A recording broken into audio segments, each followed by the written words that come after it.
മണിക്ക് പേ പിടിച്ചു. തദ്ദേശ തെരഞ്ഞെടുപ്പിൽ കാര്യങ്ങളെല്ലാം കൈവിട്ടു പോകുന്നത് കണ്ടാവാം, നാണംകെട്ട പരാജയം ഏറ്റുവാങ്ങുന്നത് കണ്ട് സമനില തെറ്റിയാവാം എം മണി പഴയ പോലെ പേ പിടിച്ച പ്രസംഗങ്ങളുമായി രംഗത്തെത്തി. ജനങ്ങൾ സർക്കാരിന്റെ ഔദാര്യമെല്ലാം വാങ്ങി ശാപ്പിട്ടിട്ട് നന്ദികേട് കാണിച്ചു, പിറപ്പുകേട് കാണിച്ചു എന്നൊക്കെ തരത്തിലാണ് മണി പ്രതികരിച്ചത്. മണിയുടെ ആ പ്രതികരണം കാണുക. അല്ല, ഒന്ന്, തെരഞ്ഞെടുപ്പ് ഫലം പൂർണ്ണമായി വന്നില്ല, അതുകൊണ്ട് പൂർണ്ണമായി കാര്യങ്ങൾ പറയാറായില്ല. എന്നാൽ ഇതുവരെയുള്ള ഫലം കൊണ്ട് ഇടതുപക്ഷ ജനാധിപത്യ മുന്നണിക്ക് പരാജയമുണ്ടെന്നാണ് ഇതുവരെയുള്ള സംഭവങ്ങൾ കാണിക്കുന്നത്. അതെന്തുകൊണ്ട് എന്ന കാര്യം വളരെ ഗൗരവമായി LDF എന്ന നിലയിലും പാർട്ടി എന്ന നിലയിലും പരിശോധിക്കും. എന്നിട്ട് ആവശ്യമായ തിരുത്തൽ നടപടി സ്വീകരിച്ച് മുന്നോട്ട് പോകുക. അത് മാത്രമാണ് കോമഡി എന്നാണ് കരുതുന്നത്. ഇത്തരൊരു ഒരു കാര്യമാണ്, വികസന പ്രവർത്തനങ്ങൾക്കും ജനക്ഷേമ പരിപാടികൾക്കും വോട്ട് കിട്ടുമെങ്കിൽ ഒരു കാരണവശാലും LDF പരാജയപ്പെടാൻ പാടുള്ളതല്ല. അതിന് മാത്രം വികസന പ്രവർത്തനം നമ്മുടെ ജില്ലയിലടക്കം ക്ഷേമ പ്രവർത്തനം, പെൻഷൻ എല്ലാം കൃത്യതയോടുകൂടി നൽകിയിട്ടുണ്ട്. അപ്പോൾ അതെല്ലാം വാങ്ങിക്കുന്ന ആളുകളും ഇടതുപക്ഷ ജനാധിപത്യ മുന്നണിക്കെതിരെ വോട്ട് ചെയ്തു എന്നാണ് എനിക്ക് തോന്നുന്നത്. ഭരണവിരുദ്ധ വികാരമെന്നൊന്നും പറയാറായില്ല.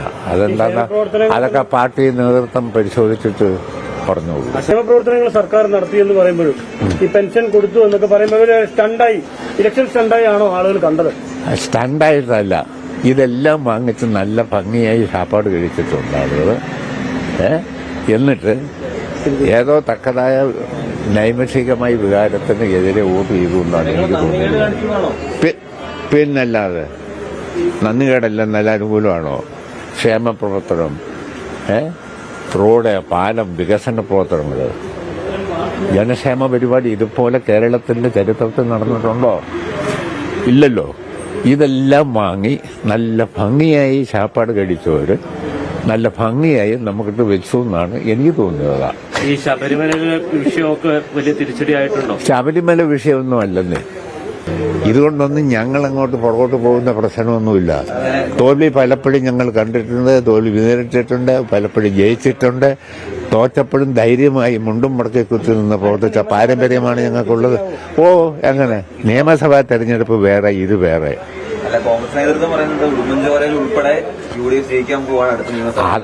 അതവിടെ അന്നേരം കാണാം, അന്നേരം കാണാം, നോക്കാം.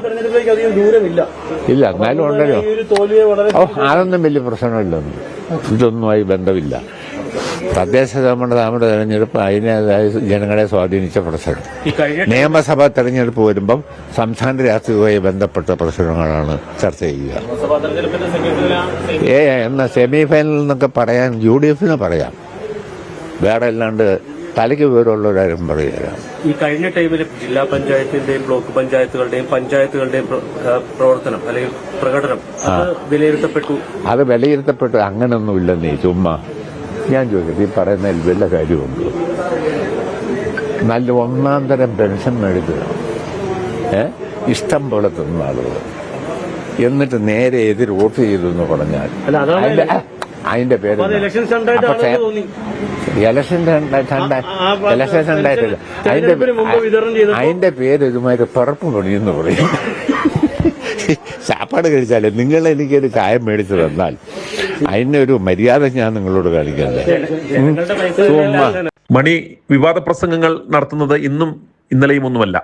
ഒരുപക്ഷെ ഇതുപോലെയുള്ള വിവാദ പ്രസംഗങ്ങൾ നടത്തിയതിന്റെ പാരിതോഷികമായി ആകാം ഈ മണിക്ക് മന്ത്രി പദവും MLA പദവും ഒക്കെ പാർട്ടി നൽകിയത്. TP ചന്ദ്രശേഖരന്റെ കൊലപാതകത്തെ തുടർന്ന് CPM സംഘടിപ്പിച്ച ഒരു വിശദീകരണ യോഗത്തിൽ 10 വർഷം മുമ്പായിരുന്നു ഇയാൾ ആദ്യമായി ഒരു വിവാദ പ്രസംഗം നടത്തിയത്. അന്ന് അദ്ദേഹം CPM ഇടുക്കി ജില്ലാ സെക്രട്ടറി ആയിരിക്കുമ്പോഴാണ്, കൃത്യമായി പറഞ്ഞാൽ 2012 മെയ് 25 തൊടുപുഴ മണക്കാട്ട് വെച്ചായിരുന്നു ആ വിവാദ പ്രസംഗം നടത്തിയത്. പട്ടിക തയ്യാറാക്കി രാഷ്ട്രീയ പ്രതിയോഗികളെ വകവരുത്തിയും കൈകാര്യം ചെയ്തും CPMന് ശീലമുണ്ട്. കൊല്ലേണ്ടവരെ കൊന്നിട്ടുണ്ട്. ശാന്തമ്പാറയിൽ പാർട്ടിക്കെതിരെ പ്രവർത്തിച്ചവരെ പട്ടിക തയ്യാറാക്കിയാണ് കൈകാര്യം ചെയ്തത്. 13 പേരുടെ പട്ടിക തയ്യാറാക്കി. ആദ്യത്തെ 3 പേരെ കൊന്നു. ഒന്നാമനെ വെടിവെച്ചു കൊന്നു, രണ്ടാമത്തവനെ തല്ലിക്കൊന്നു, മൂന്നാമനെ കുത്തിക്കൊന്നു, പീരുമേട്ടിൽ ഒരാളെയും കൊന്നു. 1, 2, 3, 4 പ്രസംഗത്തെ തുടർന്ന് മണിക്കെതിരെ അന്ന് 4 കേസുകൾ വന്നു. 46 ദിവസം ജയിലിലുമായി. പിന്നീട് ഈ പേ പിടിച്ച മണി വൈദ്യുത വകുപ്പ് മന്ത്രിയും MLAയും ഒക്കെയായി മാറുന്നതാണ് കേരളം സാക്ഷ്യം വഹിച്ചത്. അതുപോലെ കേസെടുക്കുവാൻ കഴിവില്ലെങ്കിൽ പോലീസുകാർ കാക്കിക്കുപ്പായം ഊരി വെച്ച് ബാർബർ ഷോപ്പ് തുടങ്ങണമെന്ന മണിയുടെ പ്രസംഗത്തിനെതിരെ 2014 ഒക്ടോബറിൽ ബാർബർമാരുടെ സംഘടനയും രംഗത്ത് വന്നിരുന്നു. മണിയുടെ മുടിയും താടിയും വെട്ടില്ലെന്ന് സംഘടന തീരുമാനവും എടുത്തു. ഖേദം പ്രകടിപ്പിച്ചാണ് അന്ന് അദ്ദേഹം തലയൂരിയത്. അതുപോലെ പെമ്പിളയൂരുമൈ സമരത്തിൽ പങ്കെടുത്ത തോട്ടം തൊഴിലാളി സ്ത്രീകളെ അവഹേളിച്ച് 2017 ഏപ്രിലിൽ മന്ത്രിയായിരിക്കെ നടത്തിയ പ്രസംഗത്തെ തുടർന്ന് മൂന്നാറിൽ വലിയ സംഘർഷവും സംസ്ഥാനമൊട്ടാകെ പ്രതിഷേധവും ഒക്കെ ഉണ്ടായി. ഈ പരാമർശത്തിലും അദ്ദേഹം അന്ന് ഖേദം പ്രകടിപ്പിച്ച് രക്ഷപ്പെട്ടു. കൊട്ടേഷൻ പ്രകാരം നടിയെ പിടിപ്പിച്ച കേസിനെ നാണംകെട്ട കേസ് എന്ന് മണി വിശേഷിപ്പിച്ചത് കഴിഞ്ഞ വർഷം മെയിലാണ്. ദിലീപ് നല്ല നടനായി ഉയർന്നു വന്നയാളാണ്, അങ്ങേര് ഇതിനകത്തെല്ലാം ചെന്ന് പെട്ടത് എങ്ങനെയാണെന്ന് അറിയില്ല എന്നും അദ്ദേഹം ഒന്ന് പറയുകയുണ്ടായി. ഇടുക്കി പൈനാവ് പോളിടെക്നിക്കിലെ വനിതാ പ്രിൻസിപ്പലിനെ വ്യക്തിപരമായി അധിക്ഷേപിച്ചതിലും ഇയാൾക്കെതിരെ കേസുണ്ട്.